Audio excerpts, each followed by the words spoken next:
escucha? Sí, doctor, buenas noches. Sí, doctor. Ok. Bueno, el día de hoy vamos a hablar acerca de un tema que es corto en realidad. Vamos a hablar acerca de el riesgo quirúrgico. Cualquier duda que ustedes tengan, por favor háganmela saber para poder hablar de ese. Este tema es corto, pero es un tema básico para los temas que más adelante siguen. Pues cuando ustedes van a estar dentro de sala, les van a preguntar qué riesgo tiene el paciente y ustedes pueden confundir riesgo cardiológico, riesgo neumológico o el riesgo del estado funcional. Entonces vamos a ver cuál es la diferencia o qué criterios abarca en cada uno de ellos.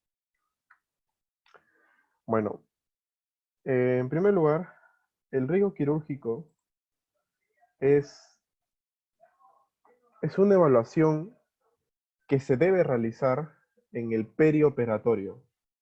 Profe, no solamente en la antes de la operación, no, es en el perioperatorio, ¿sí? En el perioperatorio. ¿Por qué en el perioperatorio? Porque una vez de que uno realiza la operación, se debe realizar algún otro riesgo de complicaciones. Hay scores luego de las operaciones, uno es antes, que son los riesgos que vamos a ver, pero después está dentro de la operación, y la tercera es al finalizar la operación. Estos dos me miden tasa de mortalidad, ¿sí? El primero me mide qué tanto por ciento tiene el paciente de poder superar la operación. Claro que está también metido la mortalidad, pero los que me miden más mortalidad son los que se usan dentro de la operación o posterior a la operación. Entonces, cuando hacemos un riesgo quirúrgico, ¿qué valores o qué vamos nosotros a poder estudiar? Primero es el peso y talla. Es importante. ¿Por qué? Porque de eso sacamos el IMC. Y el IMC es la mejor forma de clasificación de obesidad o sobrepeso. Y hay factores de riesgo con obesidad y otros con sobrepeso. Vamos a ver en qué. Tenemos el estado general y el estado cardiopulmonar. ¿Qué quiere decir? Que el estado general es en el estado en el cual tiene la primera consulta del paciente con el especialista. ¿Cómo viene? ¿Cuál es su estado basal? Y el estado cardiopulmonar es el estado basal con respecto a la función cardíaca y con respecto a la función pulmonar. Si tiene antecedentes hematológicos, eso es muy importante, porque si va a ser una operación que va a sangrar, una operación que tiene un riesgo de un infarto por el sangrado de un 2%, vamos a tener que obviamente saber si es que este paciente hace buena hemostasia. Y para eso se tiene que saber la historia personal, si es que hay antecedentes, por ejemplo, de alguna coagulopatía, hay antecedentes de trombofilia, o, eso es algo muy importante, la anemia. Eso es por la cual al interno le suspenden todas las operaciones, porque tiene hemoglobina de 10. Y usted me va a decir, profe, ¿pero por qué? Porque la anemia es un condicionante para la recuperación en el postoperatorio y en el intraoperatorio. Nosotros sabemos de cuando nosotros al paciente le damos anestesia general, el paciente pierde una de las funciones básicas, que es la conciencia. Y por ejemplo, en la conciencia, nosotros cuando estamos en estado de hipoxia, ¿qué hacemos? Respiramos de manera más profunda o más rápida. Pero cuando está en estado inconsciente, ¿quién suple estas necesidades fisiológicas? Es el estado de la hemoglobina que tenemos. Las reservas de hemoglobina son las que suplen este estrés operatorio, ¿ya? Es por eso que si es que no tenemos una buena hemoglobina, el paciente, si es que llega a estar en un estrés intraoperatorio, va a poder generar necrosis o un infarto del tejido celular afectado. Otro, la posibilidad de un embarazo. Imagínense que ustedes estén operando un embarazo. Tiene náuseas, tiene vómitos, el paciente tiene dolor en, en la parte subcostal derecha. ¿Qué dicen? Profe, tiene cálculos en la vesícula. No le hace ahí un ecografista medio pelo, le dice, "Ay, hay unos cálculos por ahí en la ampolla". Lo metes a sala y la vesícula está tranquila. ¿Qué fue? Un embarazo. Ha habido casos, muchachos, que han entrado con un diagnóstico incluso hasta de apendicitis y salen siendo solamente una gestación. ¿Qué más? Tenemos este antecedente importantísimo, que son experiencias quirúrgicas. ¿Por qué es un antecedente importante las experiencias quirúrgicas? Porque un paciente que ha tenido una, dos o tres operaciones no es lo mismo que un paciente que por primera vez ingresa a sala. ¿En qué sentido no es lo mismo? De que este paciente sabe lo que es estar en estrés. Otro, este paciente sabe cuáles son los pasos de una recuperación postanalgésica, tanto en anestesia general como en raquidia.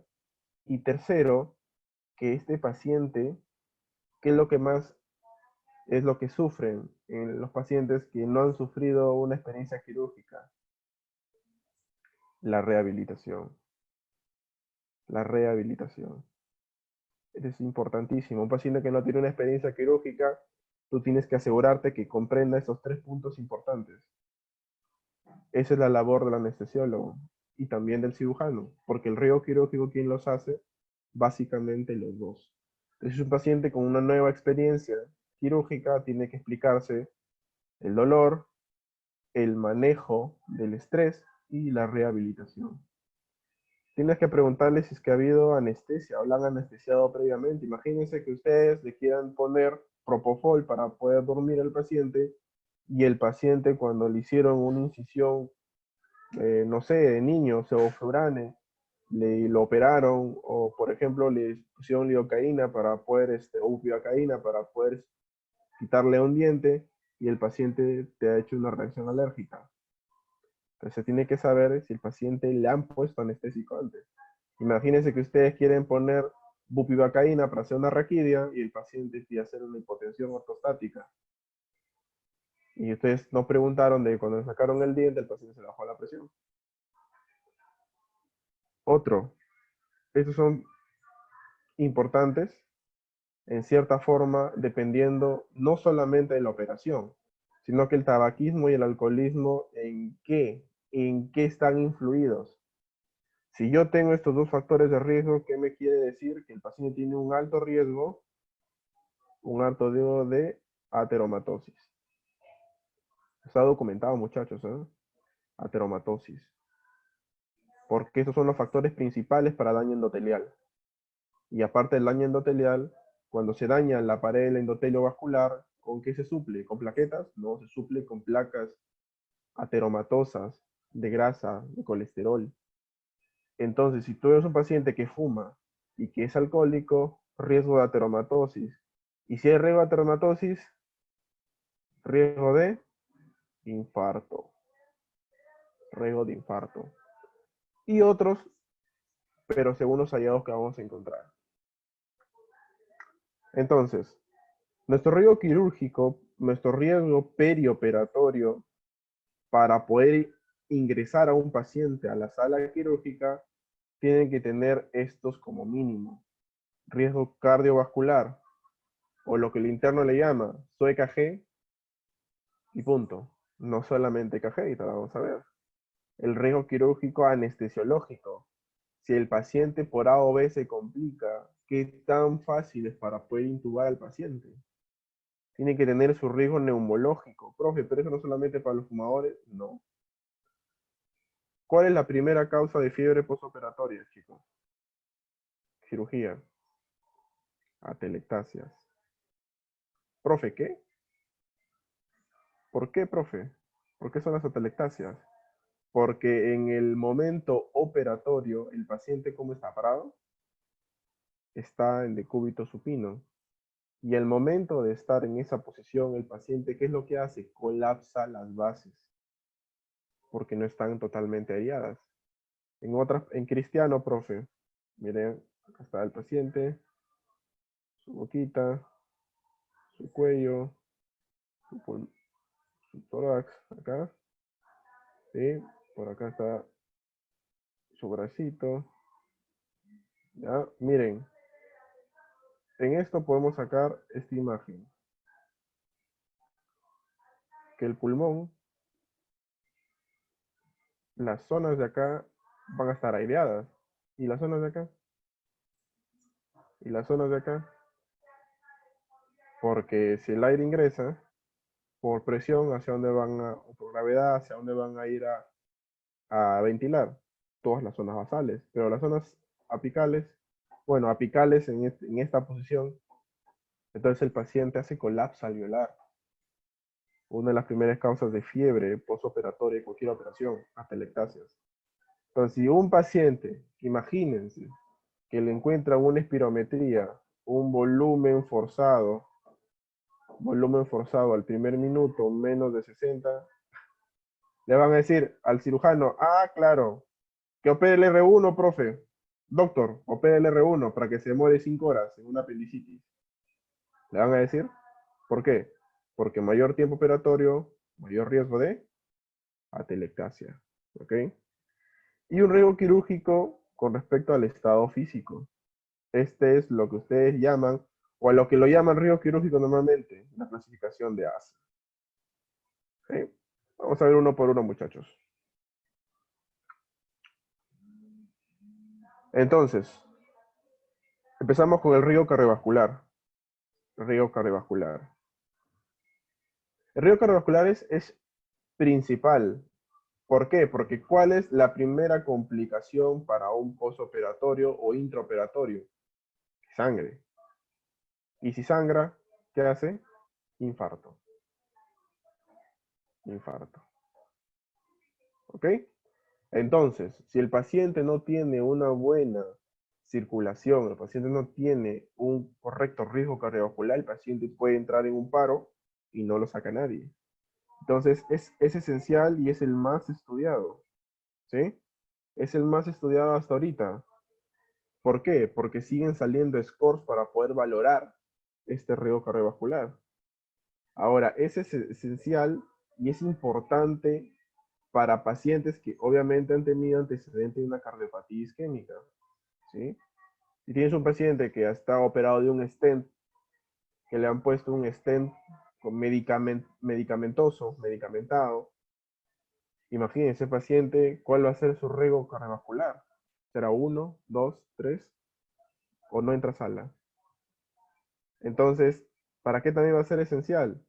Para los que son cardiópatas, los pacientes que tienen CIA, CIB y tienen una clase funcional. ¿Cuál es la clase funcional de angina? De la NIJA. 1, 2, 3 y 4. ¿Sí? Y lo otro es por la agresividad intrínseca del procedimiento. Cabe resaltar, quiero que ustedes sepan, de que hay riesgo, miren acá, hay riesgo propios cardiovasculares como complicación de la operación. Y hay riesgos propios quirúrgicos. ¿Qué quiere decir? De que ya por el hecho de hacer una operación, ya voy a tener un riesgo quirúrgico cardiovascular. Y el otro es como complicación, ¿ya? Por el estado que viene el paciente.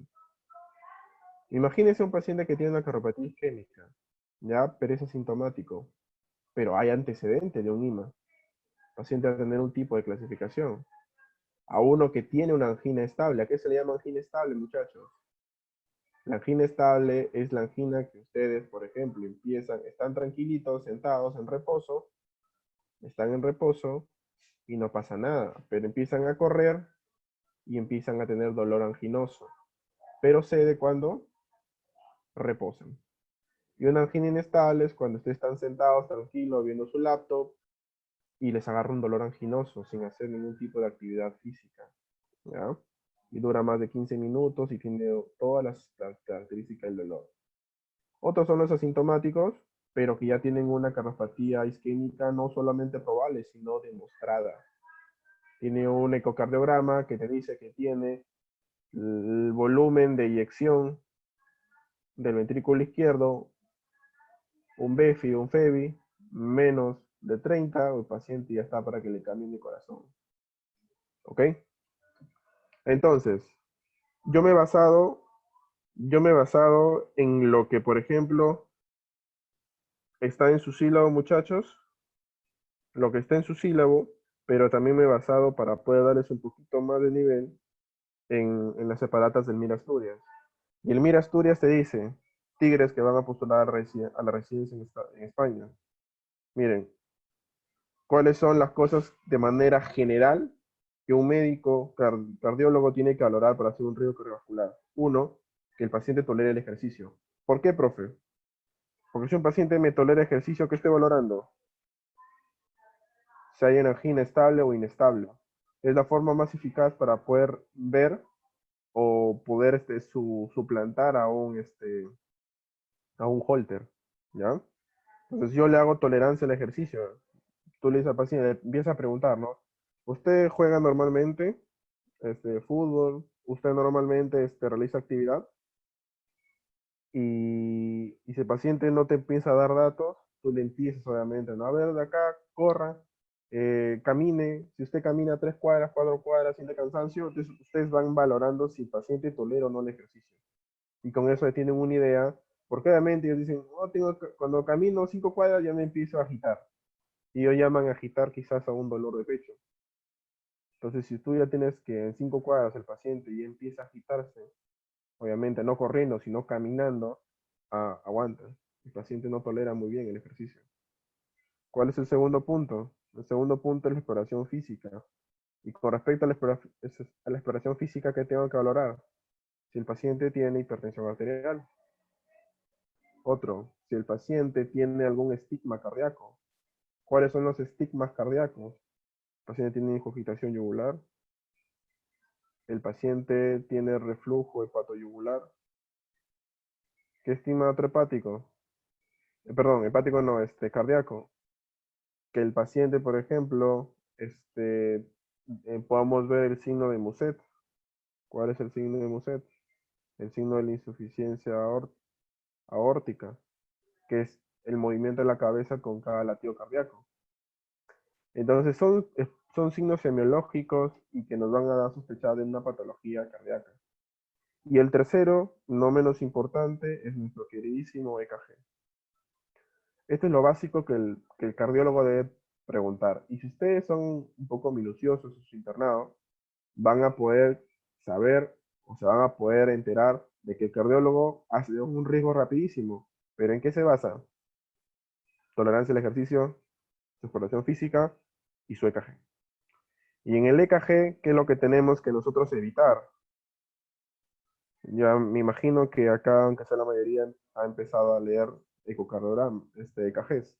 Entonces, ¿qué es lo que tenemos que valorar aquí? Uno es el supradesnivel o desnivel del ST, ¿sí? Otro es la amplitud del QT, el QT corregido, que es lo que se está viendo por el menjunje que está dando el MINSA con acitromicina e hidroxicloroquina, saliéndonos del tema, que prolongan el QT corregido. Otro, ¿qué es lo que debemos otros evitar? Sobrecarga de volumen en los ventrículos. ¿Por qué? Porque si tengo un paciente que ya de por sí basal me sobrecarga los ventrículos, tanto derecho como izquierdo, y en un estado postestrés, el paciente puede realizarme una isquemia o un infarto, obviamente por no tener la suficiencia para la contracción de toda esa masa, de ese volumen, porque se le añade toda la sobrecarga que se le está dando de líquido. Ahora, si tú tienes un paciente que tiene sobrecarga de ventrículos, ¿le vas a dar la misma hidratación que un paciente que no? No. Es por eso que antes de hacer el anestesiólogo su requerimiento hidroelectrolítico, ¿qué es lo que mira? Si el cardiólogo ha puesto si hay sobrecarga en los ventrículos o incluso en las aurículas. ¿Y cómo se ven estos en el EKG? La sobrecarga de ventrículos se van a ver en anomalías en el QRS con un poco más de intensidad o incluso se puede ver en la onda Q, perdón, en la onda T, se puede ver como un ligero abombamiento de esa onda. Entonces, son las partes más importantes para valorar el riesgo cardiovascular. Y para eso, nuestro Mira Asturias, ¿qué dice? Tengo que tener un predictor clínico. No solamente me basta con decir, el paciente tiene una clase 1, clase 2 o clase 3 para riesgo quirúrgico o riesgo cardiológico. No. Tengo que predecir si es que hay un aumento de riesgo cardiovascular en el perioperatorio. Acuérdense, no es preoperatorio, perioperatorio. ¿Ya? ¿Cuáles son los factores de riesgo mayores? Entonces, tú acá empiezas a recordar. Angina inestable, ya un infarto menos de un mes, que haya tenido una insuficiencia clase funcional de NIHA 4. ¿Cuál es la clase funcional NIHA 4? Hay que recordar un poco de cardio. Clase 1, el paciente presenta angina, pero cuando hace ejercicio, el paciente, cuando se ejercita mucho. La clase 2, cuando el paciente realiza incluso menos ejercicio o cuando el paciente está realizando alguna actividad diaria pero en aumento. La clase 3, cuando el paciente empieza a hacer cosas mínimas. Imagínense que al cambiarse el paciente ya se empieza a cansar. Y la clase 4 es cuando el paciente en estado sin hacer nada, sin moverse, estando echado, sin moverse, el paciente se agita, se angina, se cansa. ¿Ya? Estas son las dos con ejercicio, pero este con menos ejercicio. Este incluso se le puede llamar sin angina, pero a otras guías la mencionan con angina con mucho esfuerzo físico. O que el paciente haya tenido alguna descompensación. Imagínense que el paciente salado hace una semana ha venido por una sobrecarga cardíaca. Le han puesto su furosemida, ha mejorado, pero le ha dado una apendicitis. El paciente es un alto riesgo, ¿para qué? Para realizar una muerte o un infarto o una insuficiencia cardíaca intraoperatoria. Que el paciente tenga una arritmia, un bloqueo avanzado, o que su frecuencia o su arritmia supraventricular, acuérdense que las supraventriculares son las más manejables, sea más de 100. Para hablar, hablando un poco de cardio, para hablar de FARVA, disculpen chicos, para hablar de FARVA, que es la fibrilación auricular con respuesta ventricular alta, ¿qué me quiere decir? ¿Cuánto tiene que ser su frecuencia cardíaca? Para hablar de FARVA, aproximadamente más de 200. Porque es la respuesta de la respuesta ventricular. Pero ¿qué pasa en estas? El punto de corte solamente es más de 100. Cuando hablamos de una operación, no se guíen por sus guías cardiológicas. ¿Por qué? Porque son puntos de corte diferentes. Con sencillamente, ustedes pueden ver, esto es normal, doctor, que tenga 100 de frecuencia cardíaca. Hijo, si es que tiene una arritmia, o si es que tiene un daño cardíaco que tenga 100, y es un factor de riesgo. Y esto la guía lo dice. Otro, que tenga una enfermedad valvular, que tenga una estenosis aórtica o una estenosis mitral con síntomas. ¿Sí? Ahora, ¿cuáles son otras situaciones clínicas que me tienen que sugerir que debo valorar cuidadosamente este paciente? Una es que haya tenido una isquemia, una SB, una insuficiencia descompensada. Miren, diabetes. ¿Por qué? Por el daño endotelial. Si te dicen entre hipertensión y diabetes, ¿quién genera un mayor riesgo cardiovascular? ¿Qué dice tus criterios de Framingham? Diabetes, por el daño endotelial. Y que tenga una enfermedad renal crónica, un paciente que no funciona bien los filtros. ¿Quién es el que me regula, aparte del corazón, la sobrecarga de volumen? El riñón. Imagínense que lo dejan solo el corazón para poder modular esa sobrecarga hidroelectrolítica. El paciente puede tener alto riesgo de infarto. ¿Cuál es el criterio? Creatinina basal más de 2. ¿Sí? Entonces, estos que son predictores clínicos para muerte, infarto e insuficiencia cardíaca. Porque puede ser que el paciente diga, no, doctor, la clásica de los pacientes, no, doctor, yo entré sano a mi operación. Doctor, entré sano a mi operación, entré sano. Pero luego ya tengo un FEBI menos de 40. Doctor, iatrogenia. No. ¿Qué te dice que tú has estado sano? Por ahí el paciente ha tenido diabetes, ¿sí? Por ahí el paciente tenía episodios de angina inestable. Y sencillamente con estos dos criterios se genera una insuficiencia cardíaca. Entonces, eso se le tiene que explicar claramente al paciente. Claro que si es que uno se dedicaría a explicarle todo esto al paciente, nadie se operaría. Y miren lo que te dice el MIR. Miren lo que te dice, pregunta el MIR en los años de 2013, 2012. ¿Qué te dicen? Si yo tengo un paciente cardíaco que le han hecho angioplastía con balón, ¿qué es esto? O sea, que el paciente ha tenido un infarto, un trombo, le han hecho trombolisis y para que no se colapse le han puesto un balón con medicamento y le han hecho, pues han hecho angioplastía para que pueda ser perfundido este vaso.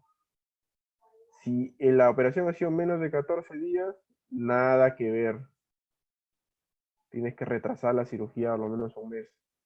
Pero si tiene más de 14 días esta operación, la realizas, pero la haces profilaxis con aspirina. Ojo, la aspirina está recomendada profilácticamente para los pacientes cardíacos, no para todos los pacientes, por si acaso. No, mi abuelita tenía hace un año un infarto, por si acaso hay que darle 75 de aspirina antes de su operación, ¿no? Mire, 14 días de una operación de alto riesgo, recién le podemos dar aspirina. Que tenga un stent metálico, igual, una operación de vaso. Si está entre los 30 y 45 días reciente, se retrasa. Nada. Más de un mes y medio, igual, cirugía con aspirina. Que tenga un stent liberador de fármaco. Como es un stent solo, es un stent con liberador de fármaco. ¿Qué fármaco tiene? Enoxaparina o tiene los nuevos anticoagulantes, ¿no? Si ha sido menos de un año, nada. Cuando hablamos de stent liberador de fármacos, es el criterio más severo para poder decir este paciente no se opera. ¿Por qué? Porque el stent tiene un tiempo de caducidad. Y si tú haces un estrés, estos fármacos que están liberando pueden ser contraproducentes. Y el paciente puede empezar te hace una discrasia sanguínea y no lo paras y así le cortes la arteria. Pero si tiene más de un año, ya le puedes rezar y le haces su profilaxis con aspirina. ¿Sí? Entonces, ¿qué nos dice la guía americana de anestesiología? Nos dice, miren chicos, ya hemos hablado acerca de todas las variaciones clínicas que tengo que tener en cuenta, pero céntrate en esto, los predictores clínicos. Uno, que tenga una cardiopatía isquémica crónica. ¿Cómo veo eso? Angina estables, infartos, ondas Q patológicas en el EKG. Dos, que tenga estigmas de insuficiencia cardíaca. ¿Sí? Tres, de nuevo viene nuestro amigo diabetes mellitus. Cuatro, RC. Cinco, un ACV. ¿Sí? Miren lo que dice acá. El transitorio también se considera como un predictor clínico, chicos. No necesariamente tiene que haber tenido paraplegia o una secuela para poder decir, ya, sí es un predictor clínico. No. El accidente isquémico transitorio, que es menos de 24 horas, también es un predictor clínico. ¿Y cuáles son los predictores menores para un evento adverso en una cirugía? La edad. La edad más de 70 años, alteraciones en el EKG, pero no tan como para tener antecedentes de una cardiopatía, como hipertrofia, bloqueos, alteraciones de la onda T. Esto es por sobrecarga más que nada. Ritmo cardíaco no sinusal. Imagina el paciente tiene una fibrilación auricular o flutter, El paciente tiene que realmente estar controlado con su medicamento. Acá nuevamente le dan sus, su medicación para poder controlar la farma. Que tenga el paciente hipertensión sistólica no controlada. Y miren qué aparece por aquí. La obesidad. Por eso, chicos, cuando hagan su historia de paciente que se va a operar, por favor, no inventen datos. Ni la talla ni el peso, porque el IMC vale mucho. ¿Sí? Entonces, ¿cuál es la estratificación del riesgo? ¿Se acuerdan que les dije hace unos diapos anteriores que con respecto a la cardíaco, tenemos dos, ¿no? Los predictores de complicaciones es uno, y el otro son las complicaciones propias de la misma cirugía, sin necesidad de saber su estado anterior. Este cuadro me va a hablar acerca de las complicaciones de la cirugía, pero que tienen repercusión con el riesgo cardiológico. Miren, el simple hecho de realizar una neumonectomía o trasplante de hígado, así si el paciente tenga 20 años, no tenga nada, nunca haya fumado, nunca salió de su casa, por el simple hecho de realizar esa cirugía, el paciente tiene un alto riesgo de ¿qué? De muerte por causa cardíaca, más del 5%. No, ustedes no crean de que porque dicen 5%, doctor, es poco. No. Hablamos más de 5, más de 10%, es una alta probabilidad, porque imagínense en 1000 cirugías, 10% serían 100. Imagínense, 100 muertes en 1000 cirugías. ¿Y cuántas se realizan en la ciudad de Trujillo? Más de 1000 cirugías al día, de todo tipo. Entonces, obviamente, serían 100 muertes por quirúrgica. Y eso es un alto riesgo. Un riesgo intermedio, tienes las cirugías de cabeza y cuello, como por ejemplo las tiroidectomías, la cirugía ortopédica, todas las cirugías de cadera, incluso hasta de brazo, tienen su propio riesgo. ¿Por qué, profe? Si estoy operando un brazo, porque imagínate que tú generes un trombo por manipulación y el paciente va al corazón y se muera. Cirugía prostática, las cirugías intraperitoneales, las apéndices, la colicistitis.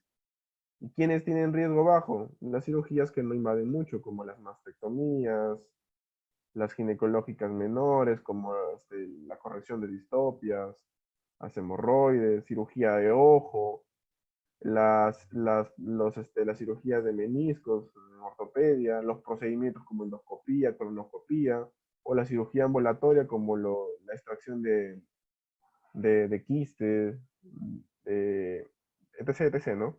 Entonces, esta clasificación o estratificación es propiamente de la cirugía, con repercusión cardiológica.